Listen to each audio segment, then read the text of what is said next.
ನಮಸ್ಕಾರ ಸ್ನೇಹಿತರೆ, ಈ ಮಾಹಿತಿ ನಿಮಗಾಗಿ. ಸರ್ವಜ್ಞನ ಬಗ್ಗೆ ನಿಮಗೆಷ್ಟು ಗೊತ್ತು? ಬನ್ನಿ ನೋಡೋಣ.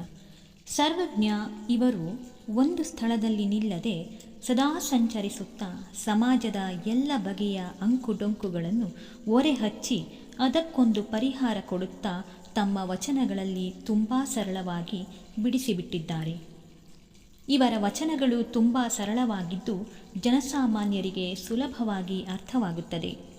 ಸರ್ವಜ್ಞನ ತ್ರಿಪದಿಗಳು ಜನರ ಬಾಯಲ್ಲಿ ಗಾದೆ ಮಾತುಗಳಾಗಿ ನೆಲೆ ನಿಂತಿವೆ. ಸರ್ವಜ್ಞ ಕನ್ನಡ ನಾಡಿನ ಕವಿಗಳಲ್ಲಿ ಉನ್ನತ ಸ್ಥಾನವನ್ನು ಪಡೆದಿದ್ದಾರೆ.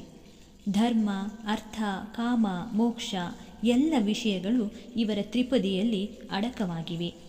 ಈತನ ಕಾಲ ಮತ್ತು ಜೀವನಗಳ ಬಗ್ಗೆ ನಿಖರವಾಗಿ ಹೆಚ್ಚು ತಿಳಿದಿಲ್ಲ.